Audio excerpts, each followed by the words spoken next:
So to formally introduce this gorgeous lady sitting in front of me, Sika is a dynamic, versatile, and respected Ghanaian, all the way from Ghana, honey. Yes. How do we say hello? Akwaba. Akwaba. Yes. In what language is it? Chi. Inchi. Chi. Tree. Yes. Well Akwaba. done. Yes. I love because we interview people from all walks. I love being able to extract all these connections with the rest of my continent. She's a dynamic and well-respected Ghanaian media personality. Sika has close to a decade of experience, as youthful as she looks, as a TV presenter, actress, and also a lifestyle influencer.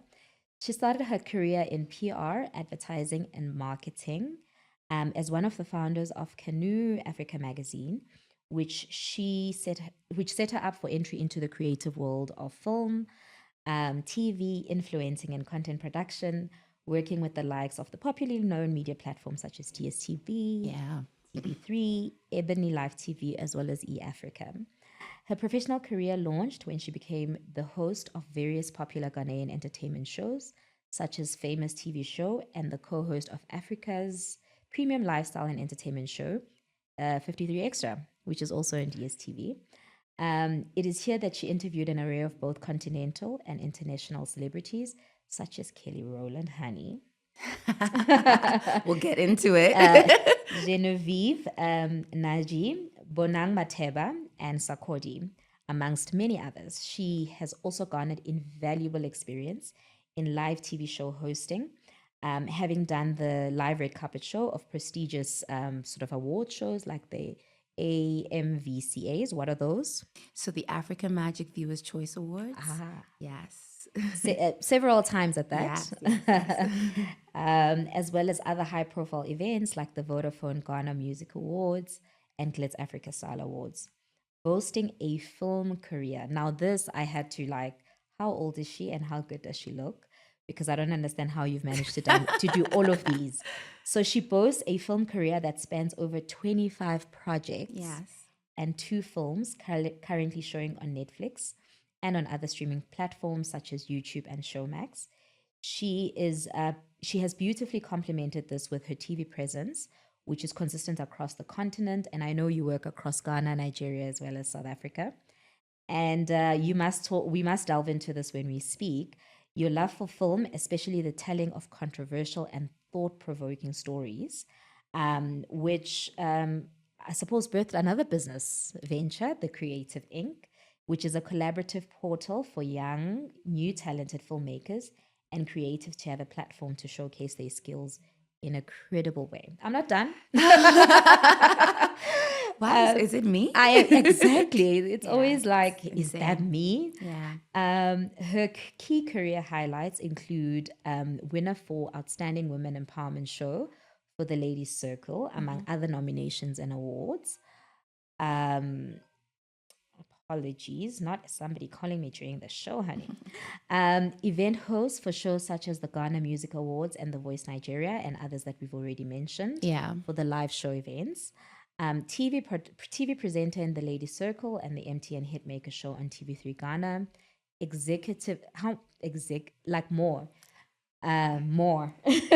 Executive produced 2 films and has 2 short films through the TCI, which is the Creative Inc., which have won awards in Ghana and other African countries. Congrats. Thank you. Congrats. Thank you. And in 2019, she was announced as one of Africa's influencers for L'Oréal Paris and Wood in Africa for that year, but has also gone on to partner with other prestigious companies for her influencer work and campaigns, namely, is this Garnier, and Dark and Lovely, as well as Au Naturel. Yeah. Ooh, shall we delve? Yes, please. How does it feel when you are introduced? So surreal. So surreal. Listening to you, I'm just trying to cast my mind back as to all those momentous, just things that have happened in my life so far that have brought me to this point. Sometimes you tend to forget, the little blessings that have built this wonderful, beautiful journey, because the struggle is still real. The struggle is real. It's still real. Every day you take it one step at a time, one day at a time to achieve that goal, to reach new milestones, to get to that vision, that dream that you're still gearing towards. But then sometimes you forget that, wow, I did that.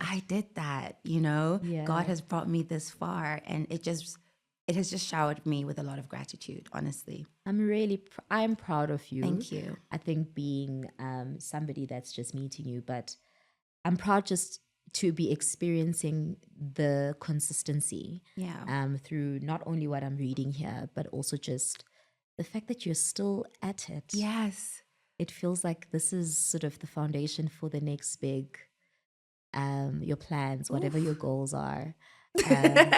And I'm really excited because I think today we are talking about your journey in building a brand that has been media facing, building a brand as a public figure.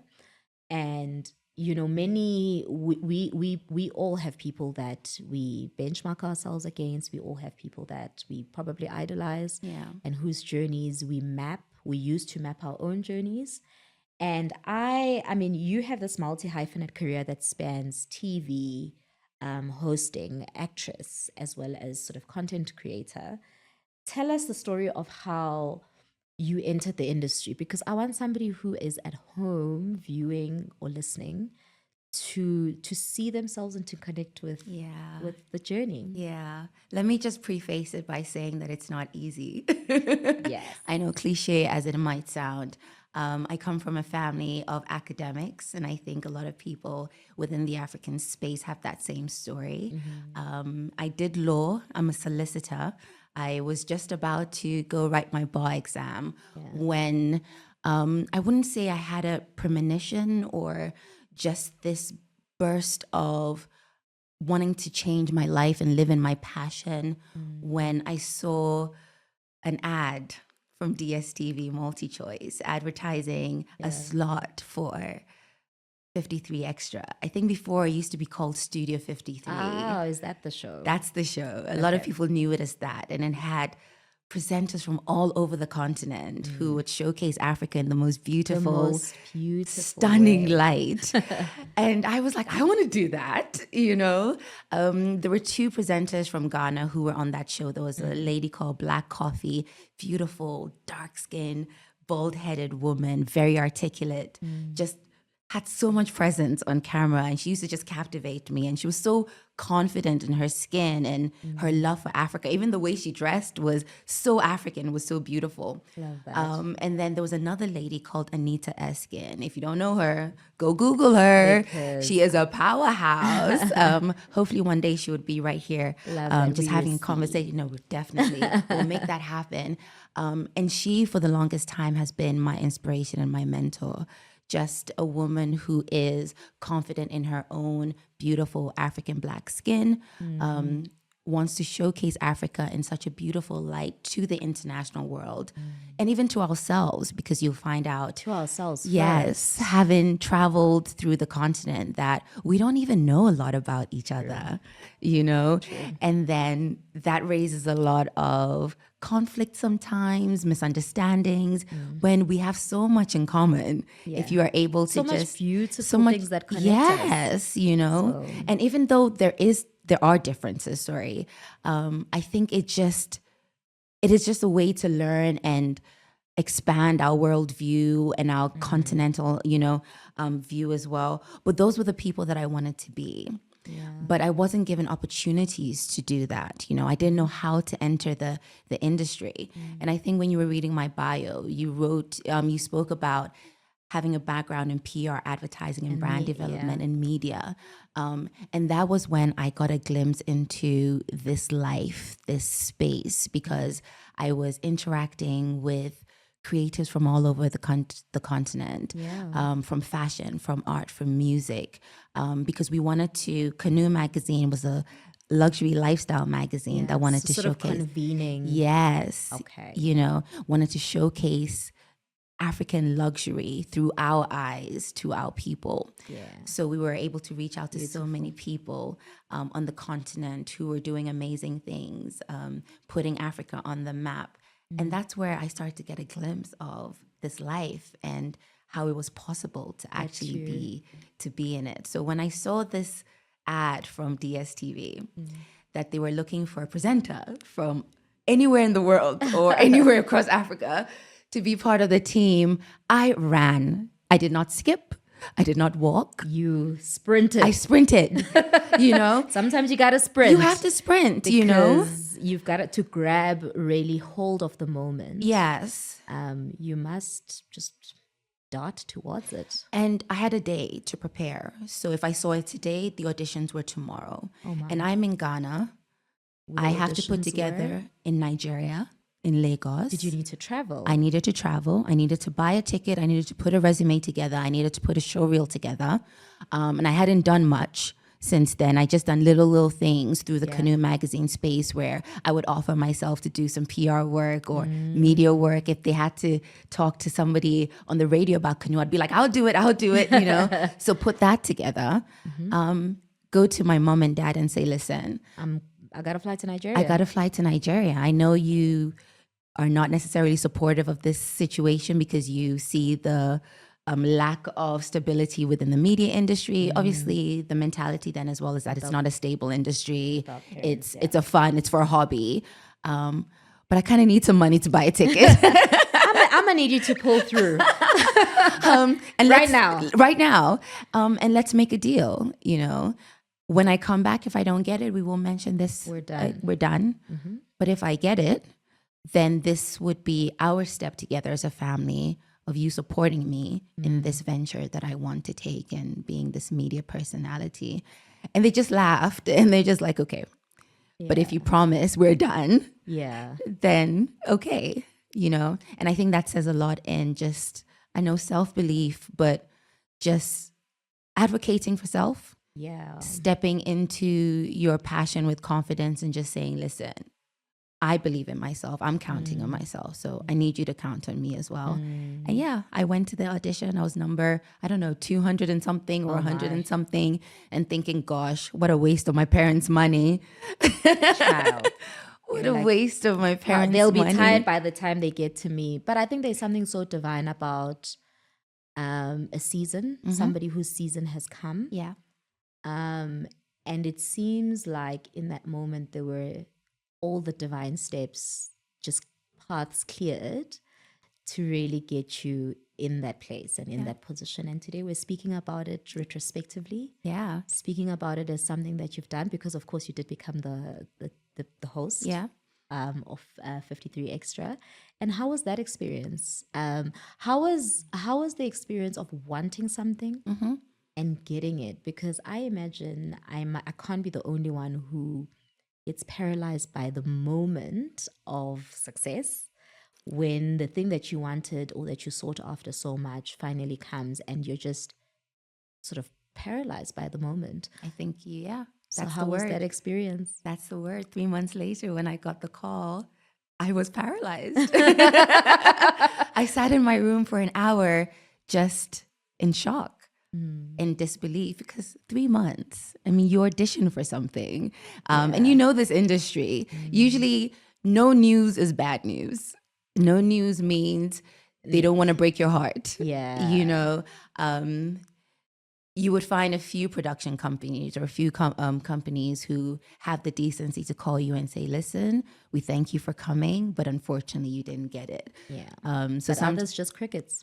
So I just figured it wasn't going to happen. What is the conversation between you and your parents in those 3 months? Because you've now contracted that if I don't make it, then is it awkward?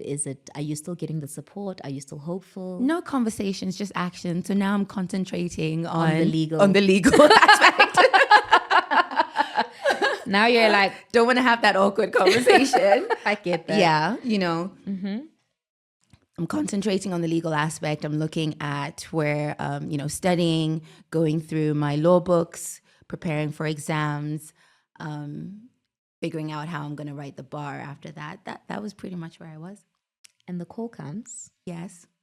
And how does everything then change? And because we're speaking about brand building, and I think there's a lot of people now in the time of social media and the digital universe that aspire to be content creators or to be in the media industry.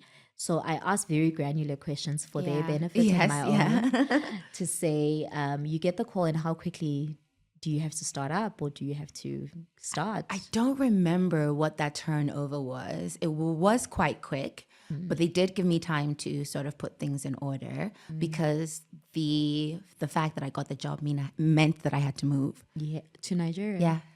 Stunning. I had to relocate. Were you excited about that? Nervous, excited, anxious, all the words. All the words. All the words. All the emos. But above all, just determined, Love really. that. I'd been to Nigeria a couple of times. I understood when someone says Nigeria is the New York of Africa, believe it. It is a hustle and bustle. It's a grind. Those who make it are those that are literally hustling, you know, and putting in that work. I come from a culture, Ghanaian culture, where we are laid back, you know. Sometimes we say it with pride. Some people think it's a negative thing, but we are very gentle and very calm in our demeanor towards everything, you know, towards work, towards career. So to now suddenly have to step up that cadence exactly of your life, yes, was something that you were ready to tackle? Wasn't ready, but I knew I had to. If I wanted to get to where I wanted to go, if I wanted to build this brand that I wanted to build. Nigeria is the hub of African entertainment, you know. Now South Africa is competing as well. Like, you guys are doing extraordinary things. Back then, it was Nigeria, from Nollywood. Very much ahead of its time on the global stage. Yes, you know. So if I wanted to be taken seriously in this field as someone who spoke to, you know, the thought leaders in the creative space, you know, high level celebrities, I had to do this. So moving was nerve wracking, but I knew I had to go in and just put my best foot forward. And how do you garner that confidence? Because you do new projects all the time. So what is your process? How did I garner then? Yeah, just then stepping into a universe as big as Nigeria at the time. And present day, how do you, when you approach a new project, prepare, and that process of really just getting yourself ready for the new project? Yeah, I think having had experience over time now, there's been some confidence built in the tank that you lean, your residuals for sure that you lean onto now, because you're like, I've done this. Yeah, I've built, you know, an understanding of the space. I understand what people expect of me, but it doesn't take away the nerves. It doesn't take away the fact that you always want to go and shine, especially now because of how competitive the space is. Because I'm sure when you started, I mean, close to a decade ago, it certainly wasn't as prevalent. And now you're competing with everybody. Everybody on TikTok, Instagram, Facebook, everybody. Competing with everybody. So now the question that you always go in is, how do I stand out? I was going to ask that question to say, how has the brand that you've been so deliberate about building, how has that uniquely positioned you for the opportunities that you've gotten? So if somebody is calling on a Sika project, what do you say are some of those unique, I guess, identifiers? Because how do you distinguish yourself in such a saturated media market now? Yeah, no, that's a great question. I think firstly, I've built a reputation of trust, a reputation of professionalism. One thing that I do when I work with people is I always try and get feedback. I always say, okay, what is it that I did well, and what is it that I can improve on? I love you know, and one thing that always comes back to me that I'm so thankful for, and that I have harbored and worked on consistently and keep very close to my heart, is being professional. Meaning when I go on set, I'm there on time. You're prepared. You were ahead of time today. I go on time. That. You know, I feel like time is something that this side of the world, especially back home, we don't take so seriously. And it's taken a lot of work not to be influenced by that culture of not respecting time. Yeah, just being casual about it, because that's our currency, really. So being on time, be professional, make sure I'm prepared, make sure I'm over prepared, make sure I'm adding, something that is uniquely Sika, which is my bubbly personality, which is my research, which is, okay, like how you've made me feel comfortable. I think it's such a beautiful talent to be able to make the person sitting opposite you so comfortable and being able to draw out so much that somebody else cannot draw out. Yeah. Being able to hit those notes, getting to those places in the heart, The heartstrings that they guard so tightly. But then with you, they're just like, why am I telling you all of this? Love that. Sometimes people think it's a personality and it comes naturally. Yes, it does. But you have to work at it. Yeah, it's a muscle. You have to work it. It's definitely a muscle. But also, I think I've built a great foundation of authenticity. Yeah. I've built a foundation of having a great moral compass. I believe modesty and having morals in this industry is so important. Yeah. I thank mommy for it. More particularly today. Yes. Because if a brand wants to associate with you, they need to be confident enough to know that you're not going to tarnish their name wherever you are, that you are a walking spokesperson, you are a walking billboard. True ambassador of their values. Exactly. And their values not infringing on your values. Thank you. Because I think there's also that. Yes. No, for sure. Absolutely, for sure. And it cuts across with everything that I do, whether it's hosting a corporate gig or doing an influencer video or being in a movie or anything. It cuts across. They need to know that once they bring you on their platform, you will not embarrass them. Rather, you will enhance their brand. Yeah. And I think I've been able to prove that over years or decades. Oh gosh, over a decade. Over a decade of working in this space, I haven't reneged on my morals in any way. My mom gave me a firm foundation of going out there and being a good representative of myself and of God, not to get spiritual, but I am very heavy on my God. So heavy on the God. Girl. Heavy on the God. Godfidence. Do you see what I mean? And just making sure that I present and represent myself in the best way possible, respectfully to whoever is in the room. I will not do what I don't feel right in doing. Yeah. Have you had? Oh, yeah. I'm sure. Ooh. Do we have a day?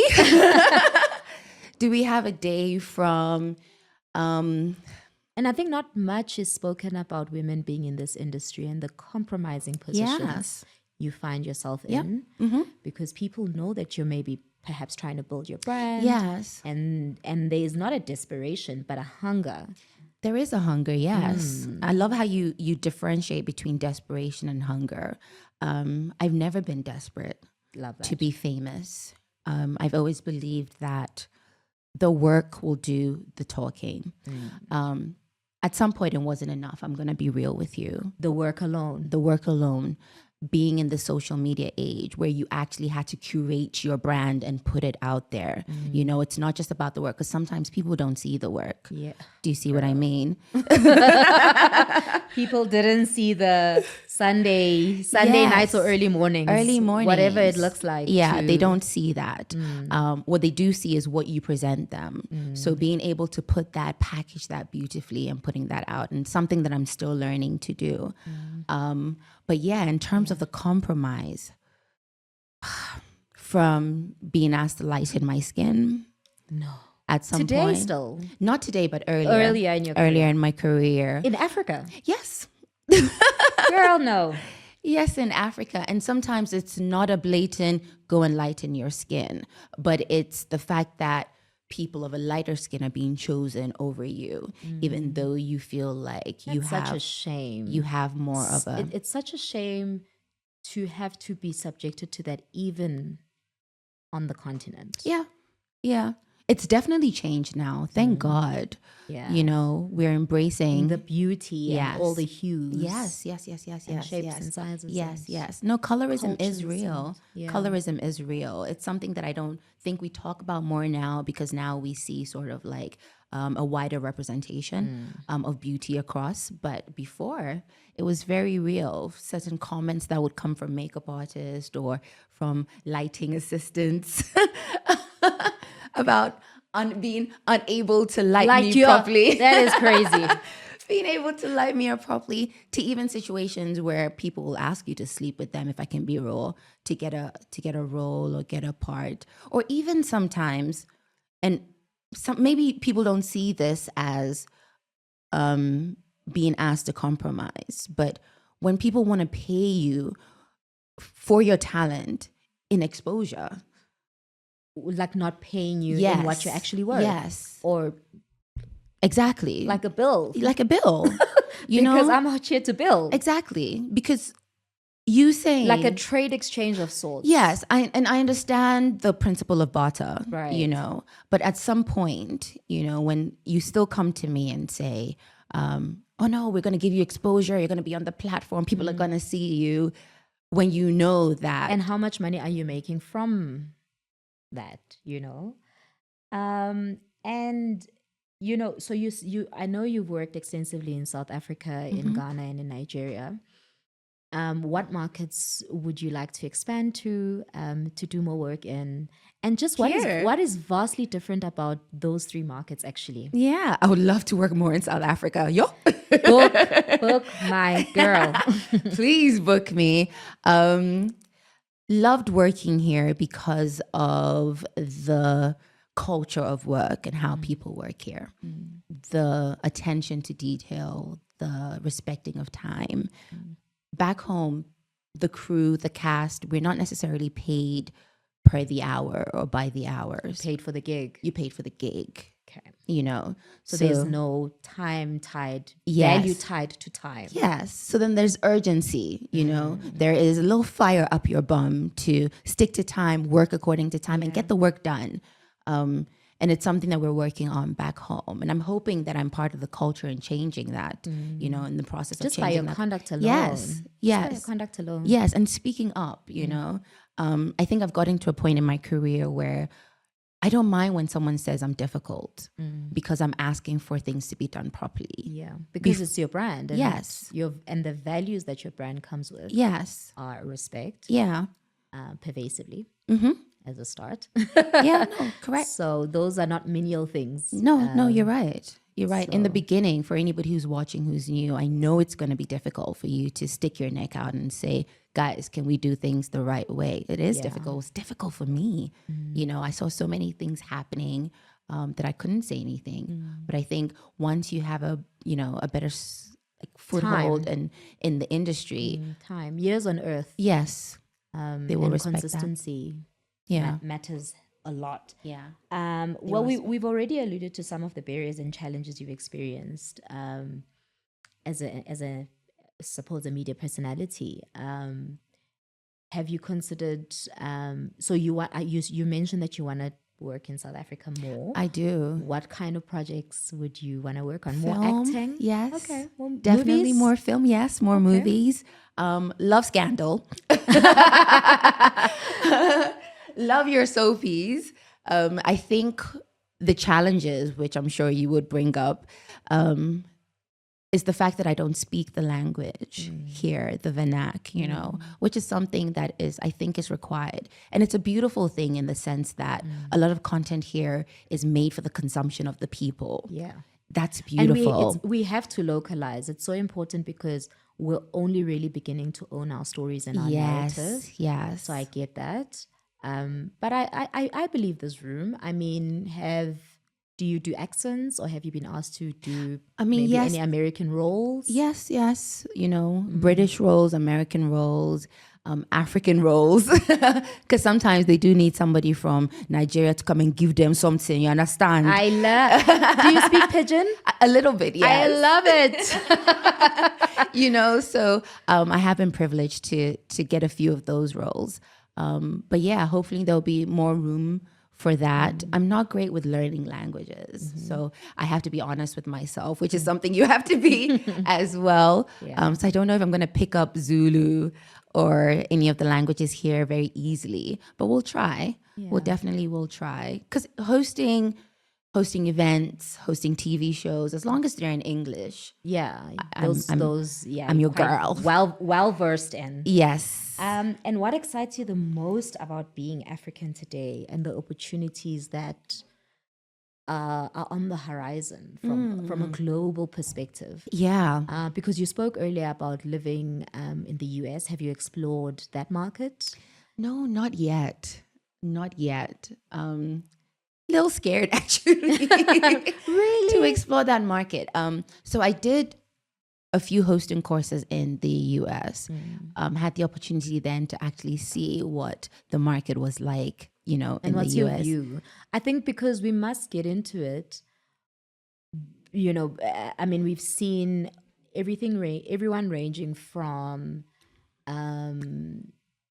Nomzamo Bata, who's done really well, and many other stars that have made it from across the continent, and I think never had an opportunity to speak to somebody and really just understand how is the market out there, because somebody sits with a bold ambition. Music probably easier to break through, but on film, I guess it's a highly politicized market. Yeah. So what was your experience? No, I would definitely also love Nomzamo and everybody to come and give us the 411, how they were able to penetrate and break that market.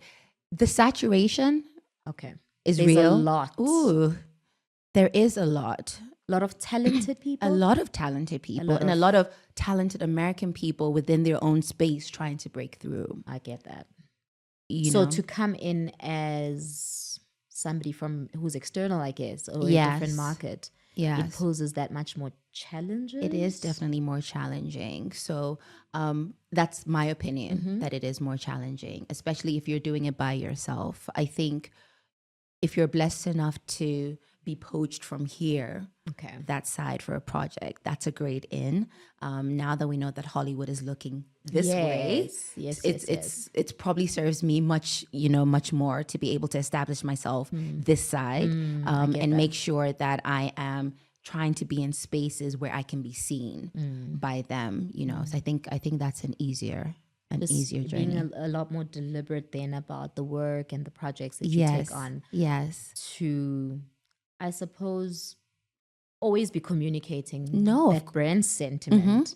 Because I think we speak about brands that we consume every day as we understand that those are brands. But when we look at people, not everyone understands, that people are brands too.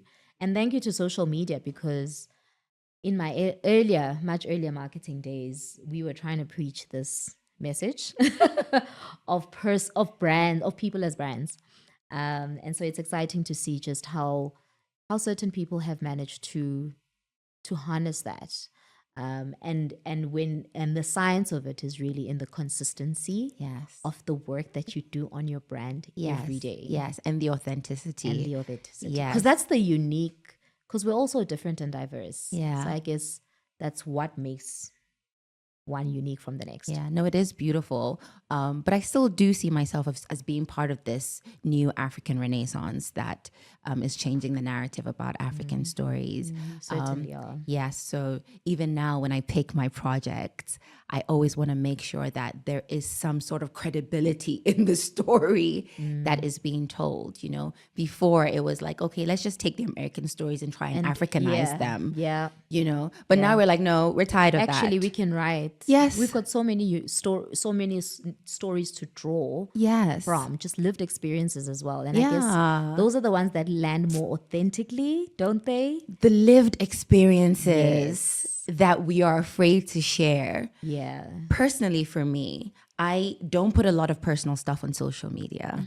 I do more work stuff. So if you go on my social media, it's probably, oh, she's a host, she's a presenter, she's an actor. You're going to see a lot of that.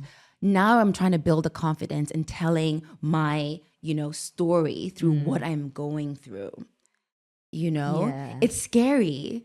And there's a vulnerability to that. which is so beautiful. And you're a new mom. Mm-hmm. We spoke about that. You've got a 5-month-old baby. Yeah. And looking gorgeous. Stunning, Thank you. stunning. And yeah, like how has that journey reshaped your perspective in how you want actually to be articulated or to go out as a brand? To be more vulnerable.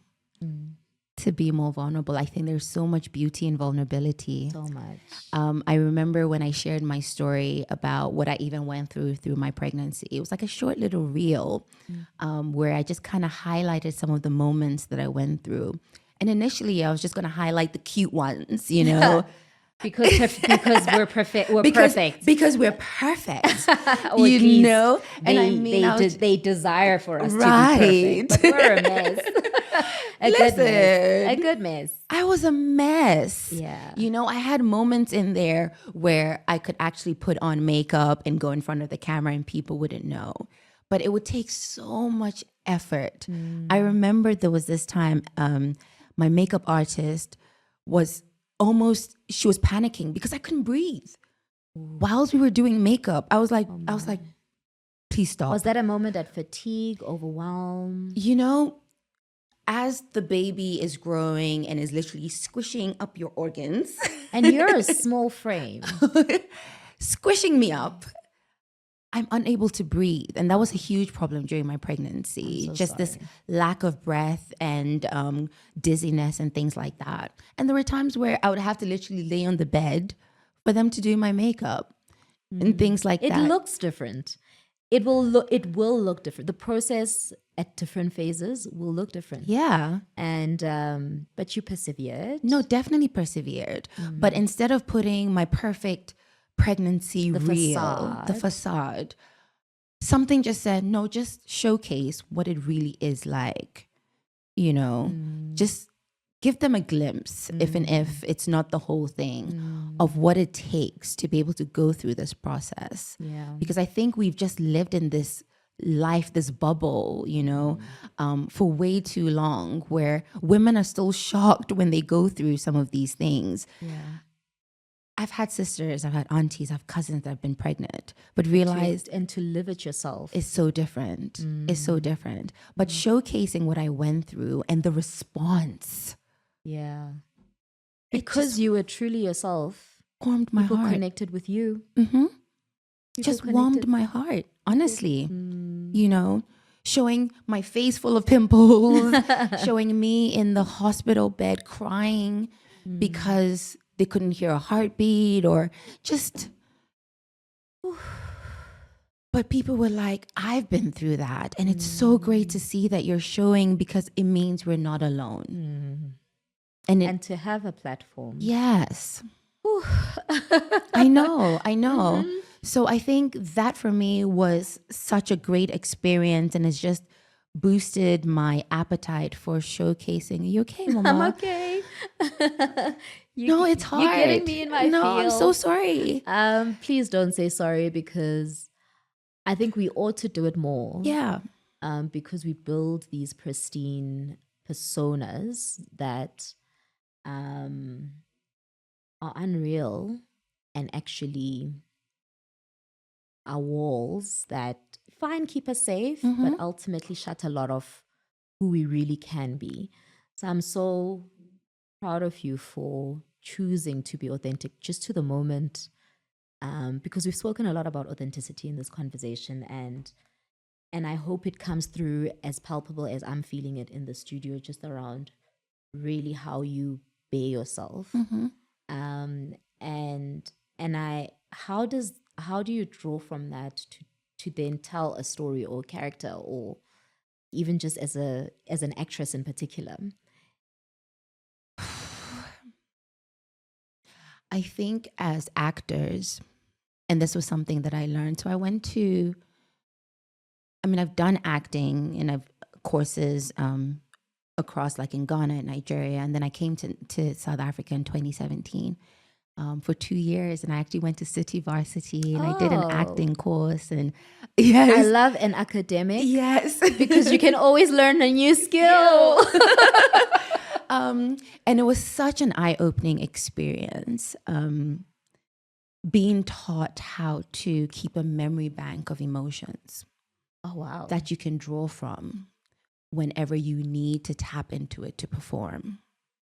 Okay, expand. So now, if I am playing a role where I can literally tap into how I felt when I first met my child, when they first put her on my chest, or the moment they told me, we can't necessarily hear her breathing, or even the moment I saw my dad in his deathbed, or sorry, I'm not going to Please. make you cry today. No, if we must.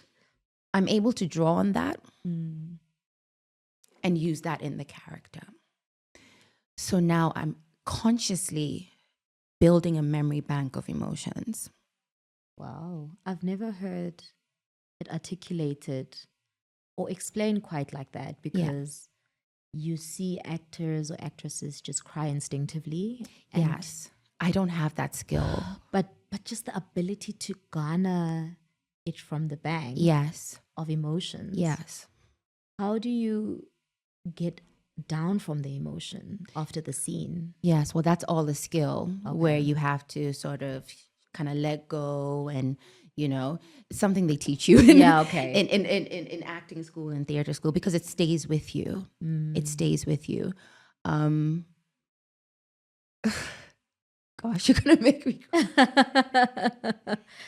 You're gonna make me cry. You have to learn how to engage and disengage. Okay. But it's a skill, A taught skill. a taught skill that you need to perfect. You need to put in the work to perfect. Otherwise, it will stay with you. And then every character you play will begin to seep into your own life. Exactly. So there is this short film that I did, and this was way before I even started to learn the skill, called 3 Nights Ago, and it's one that I personally executive produced and I starred in, and it had to do with post-traumatic stress syndrome after being raped. Ooh. And how this character romanticizes this experience. So she's talking to her husband about the experience, and she's romanticizing it about this man who came and gave her chocolates and gave her roses and seductively touched her body, and it was like they were skin to skin, and this is her way of dealing. And I remember playing this. And you were the character. I was the character. But it took me so long to disengage from that character, because now in my head it's like, okay, what if I was raped? How would that physically, mentally, and emotionally? And you have to go there. You have to go there to be able to portray it in a most realistic way. Girl. And I didn't have the skill before. I wish I did, because it took me a long time to just shake it off, to really just shake it off. And I will entreat people to go watch, obviously. Where is it showing? It's on YouTube. It's called 3 Nights Ago. So if you put 3NA or 3 Nights Ago, Sika Osei, it will pop up. Viewer discretion is advised, of course. But yeah, things like that, you learn, you harness, you build on, and that's what makes you a good actor. So you're able to pull, but then able to release as soon as you have to release. And that is how you're able to get the most realistic depiction of somebody in that moment, so that if you're watching and you're going through that, you can connect and say, this is exactly how it feels. Because sometimes you watch things and you're like, oh, I'm not sure that's how I would have reacted, or that's really authentic or real. But if I've been through it personally and I'm able to save it and store it and bring it when I need to bring it, then I think it helps. It helps the narrative, it helps the story, and it helps the person who's watching as well connect. And I think this is the power of actors, because you depict actual stories, not your own naturally, but some of it is, it's a little bit of your own. And I mean, our industry as a continent, the standard and the caliber is, do we even need a Hollywood? Because from the earlier days when we were seeing our stories and we could actually watch them publicly and pervasively available to now, I consume a lot of local content. And I'm actually very excited to see the platforms like your Netflix commissioning original pieces, as well as just the amount of producers and directors and writers that are actually, as you're saying, not just taking Americanized stories and telling them locally. For something a little bit softer.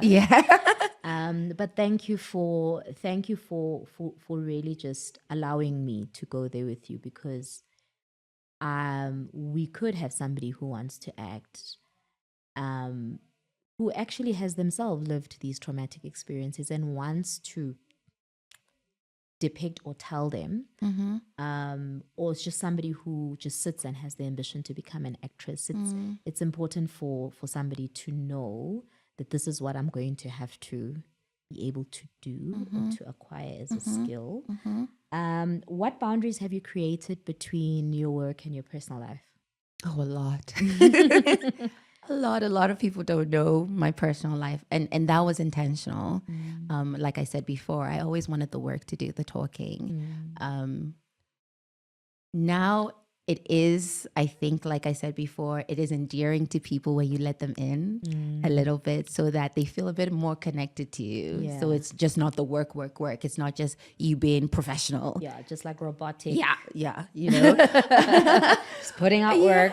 But it's also the fact that you being relatable is such a big thing now, even for brands. Like when they are seeking who to work with, they just want to know that this person has a voice that people listens to, that people can relate to them. So if they were to say, oh, you know what, I love this brand, people would actually believe it, that they wouldn't see it as just, oh, this is just work. But I have put a lot of boundaries. For instance, never spoke about my father's cancer. Put that out there when he was sick. I never speak. And you were already in the media industry, living through that. Yes. I'm so sorry. Yes, living through that. In fact, losing my father was so hard for me. Absolutely hard. I did one video on YouTube speaking about it, and I was like, I was never going to speak about it again because the makeup was down. I was like, oh, keep it cute, girl. But yeah, that was tough. Even now, I haven't really showcased my daughter on socials. I'm still a bit icky and finicky about that. I don't know if I want to expose her yet. Whatever it takes to protect her, because that's your role as a mother. True. Very true. So you will know what that is. Yeah, absolutely. Don't bring marriage issues to Girl. Dirty laundry stays in the back. You know, the only man we trust is God, right? Not to do that. So finding ways to still be relatable, still bring people in without necessarily showcasing so much. I do believe that you need to keep something for yourself in this world of social media, because I've seen it. People using what you put out there against you.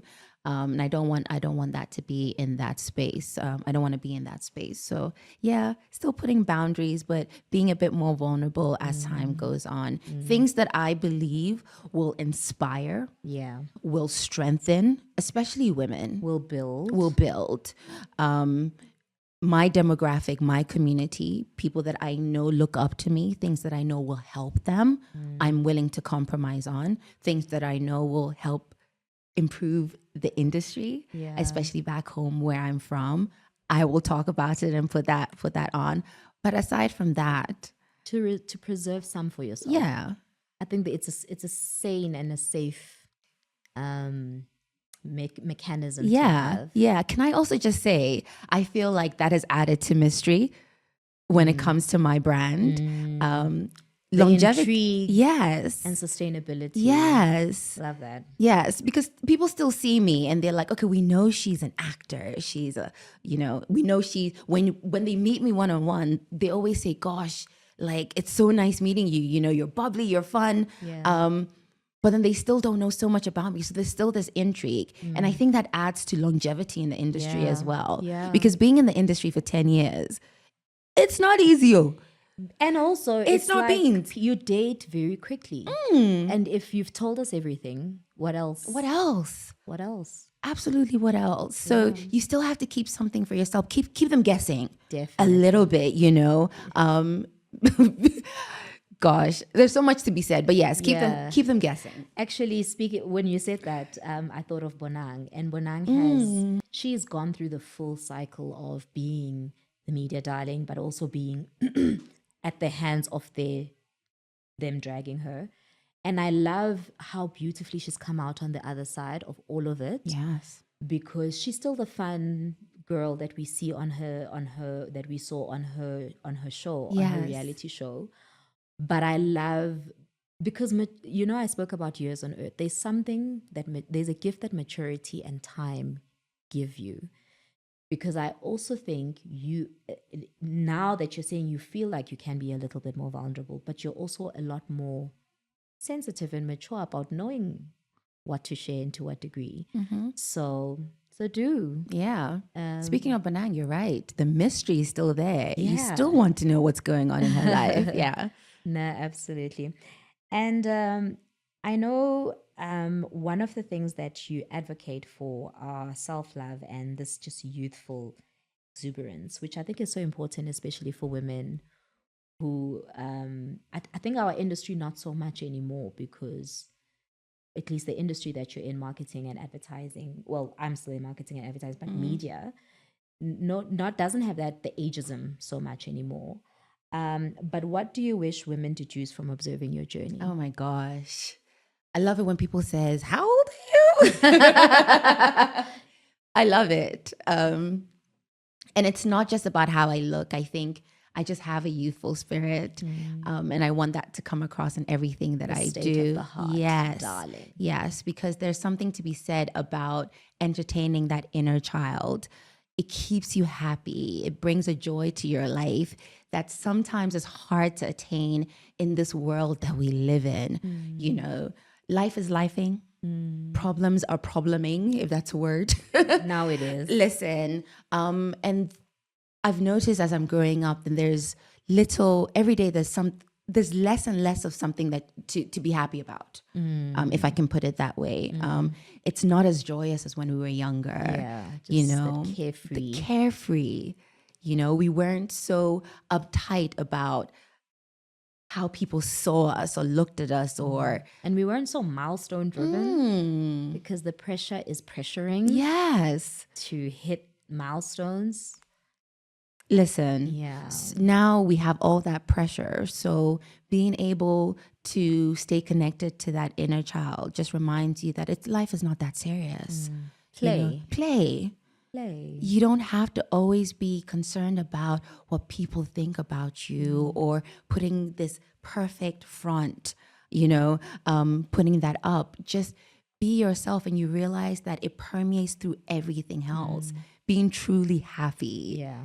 Is a decision. It's a decision. It's a gift. It's a blessing. And you just realize that it just enhances your life 10, 100 more times. Yeah. So it's something that I advocate. When I'm on set, I try and make sure everybody around me is happy. When I'm home, my mom is just like, oh gosh, when are you ever going to grow out of your childish ways? I'm like, never. I can't even believe I'm a mother to a baby. Whose child is this? Whose child is this? We're both babies. Babies out here having babies. We're both babies, you know, even the way I play with my child. I love that. I was going to ask you, I mean, especially having a daughter, how has that just enlivened that youthfulness? Oh my gosh, I love it. I see myself in her. I try and encourage, hopefully, well, she's only 5 months now, but I want to sow a seed where she is forever bubbly, happy, confident in herself. Like you said, self-love is so, so important. And it took me a while to get there. But I also credit that very much to my foundation and my upbringing. Very important. Yeah, seeing a mother who was so confident in who she was, you know, she was confident in the ability to go into a room and represent herself, speak her truth. And that impacted on us so much, especially at home. I had a very different upbringing in the sense that at some point in my life during my formative years, my mom was the breadwinner of the family.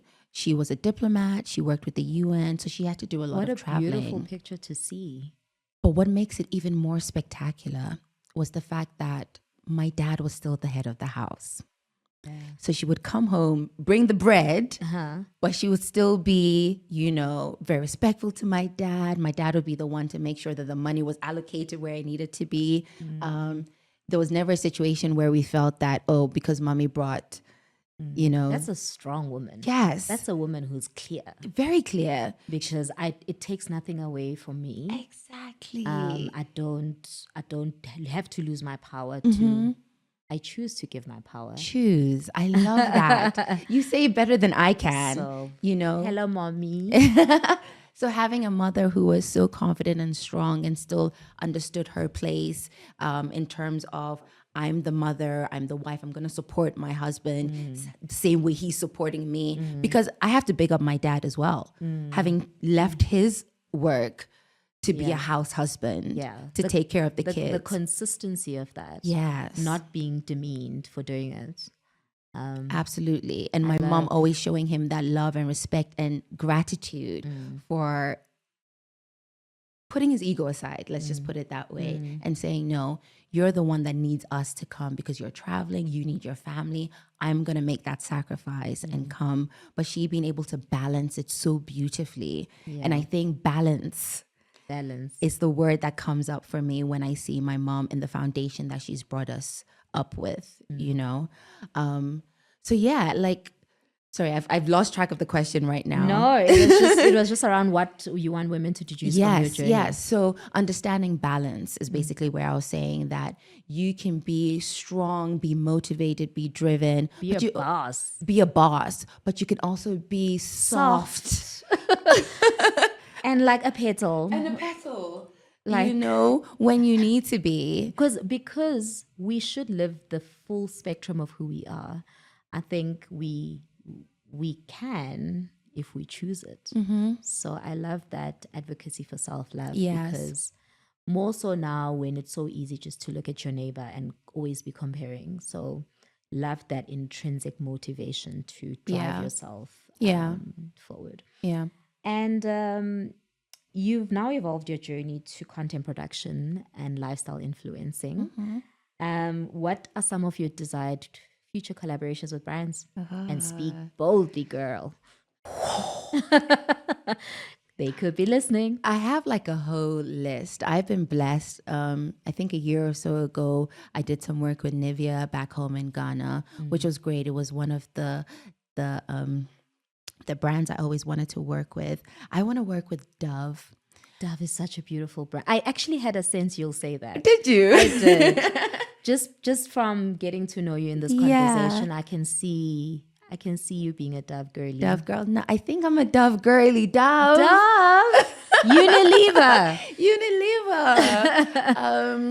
And would love to work with sort of like the continental office, something that permeates through all the different countries.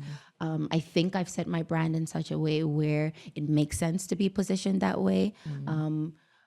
I've worked, like you said, I worked in Nigeria, Ghana, South Africa, and I've worked with brands that also understand bringing sort of like the unity in the African countries. I think we can no longer choose a single market. Content is everywhere. It's everywhere, thanks to the platform. So definitely Dove, definitely brands that are loving of the Black woman.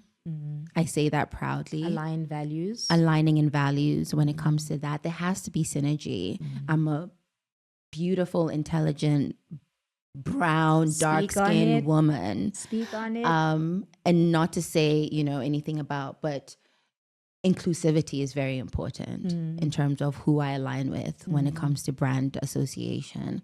So just any brand that is about empowering the African woman, the African girl, in a beautiful, modest, and respectful way. And I know I keep using the word. Which is true to your nature. Because I think because authenticity, I think, is also our word for this conversation. It shouldn't be departed from who you authentically are. Yes. So you're not pretending through the gig. Yeah, no. If I have to sell your brand, then it has to make sense. It absolutely has to make sense. And I keep saying modesty. Don't come for me. Don't come for me. It's something I believe in. I think you do everything with humility. You do everything with modesty. Humility has brought me so far. Love that. In this life, understanding that I do have this talent. I do have a voice. But I'm humble enough to ask when I don't know something. I still come forever student. Yes. I still come into a space saying, I have a wealth of knowledge, but I'm ready to learn. It's so important in getting you to where you need to get to. And I think that's what's going to take me further than what has brought me now. I get that. We're closing with this last two questions. Plans, projects that you look forward to or setting out for 2025? First, being a mother. That's drops mic. Being the best mother. You guys didn't tell us. This is not easy, hey? I've got two, and I'm still figuring it out. Yes, grace on grace on grace. Grace to on yourself. grace, honestly. You asked me a question when I walked in before we started recording, and you said, are you giving yourself grace? And I said, I'm trying, because to give yourself grace as a mother postpartum is a conscious, deliberate effort. You find yourself beating yourself down, asking yourself, mom guilt is real. Ooh, just even now leaving her just to come for this podcast. And I'm like, oh my God, I hope she's okay. Oh, thank you. Giving us an hour.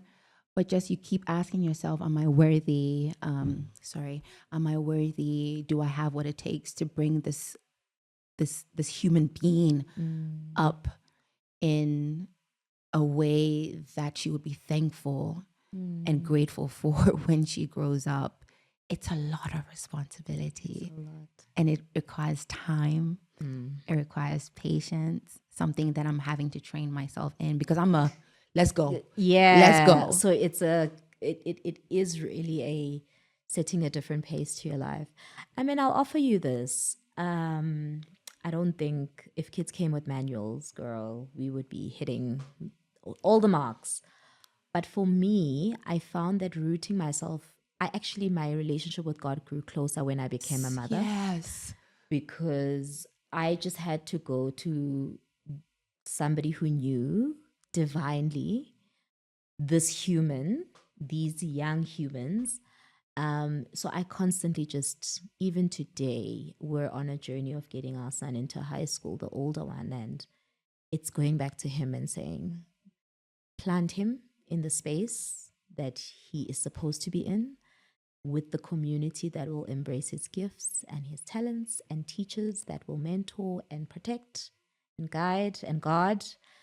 So it's a constant journey at going deeper in God. And the parenting journey does not that it becomes easier, but it becomes you partner with somebody who knows the route to at least where your life with this child is going to go. Hallelujah. Not to preach now. No, not to take us to church now. No, but you're right. I've become so much closer to God since I gave birth. So that's definitely a project I need to work on. My mothering.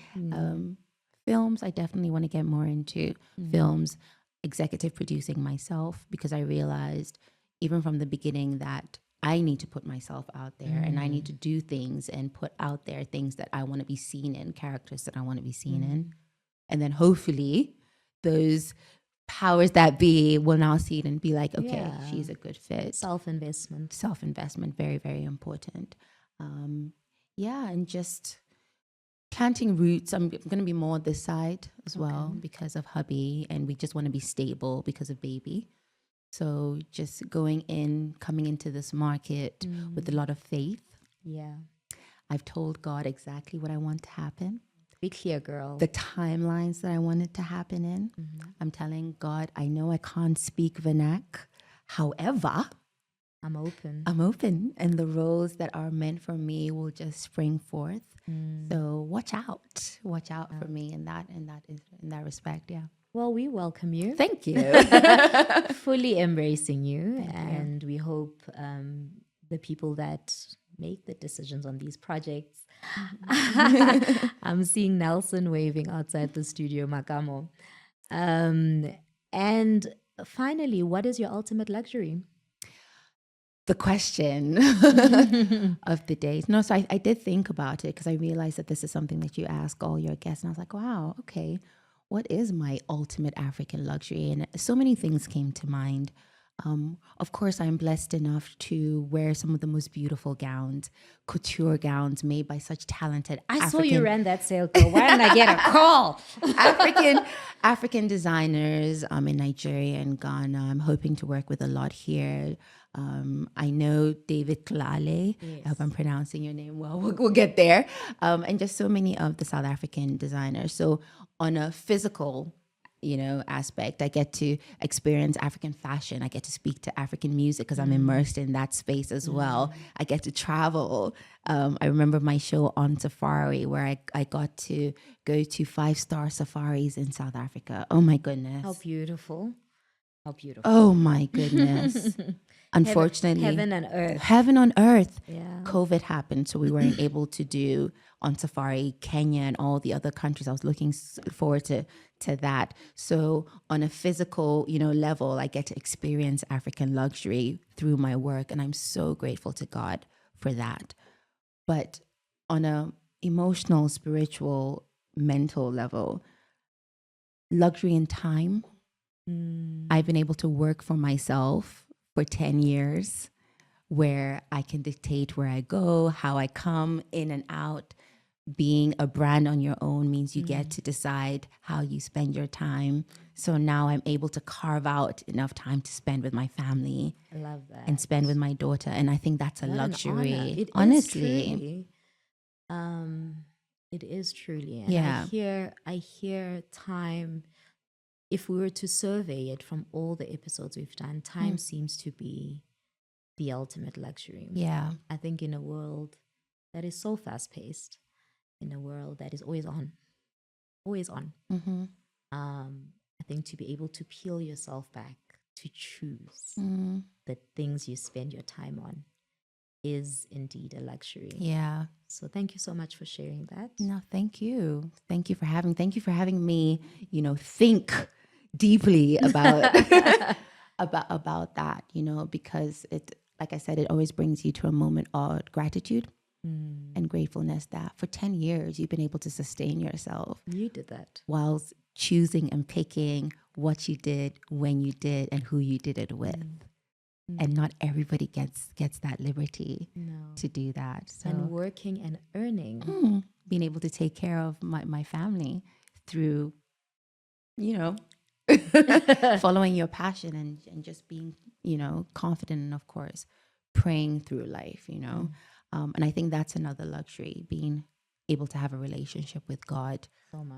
So much today, particularly today.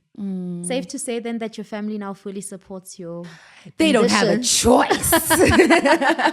They don't have a choice.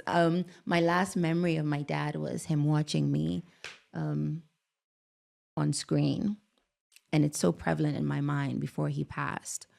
And he was so proud of how far I'd come. And how confident I was in front of the camera and just speaking. And he could just tell this was what I was meant to do. So even though he had been so strict about, no, you have to go do your master's, go and do your law, this is just a hobby, whatever. Now watching me thrive was such a beautiful, image to still have. To just, in my head. So it just kind of makes me happy that I made that choice when I did, when nobody believed. I still went ahead and I made that choice, and now I'm here. And to have known that he was proud of you. I love that. Thank you. How do we say We got thank through you? it without any tears. Well, sort of. Without any tears. So saying thank you, and she is Medase. Medase. Yes, and you now have to teach me something. Ngiyabonga. Ngiyabonga. Ngiyabonga. Ngiyabonga. Thank you. Ngiyaphile. Uyaphila. Ngiyaphile. It's a wrap. Thank you, girl. Thank you for coming out. Thank you.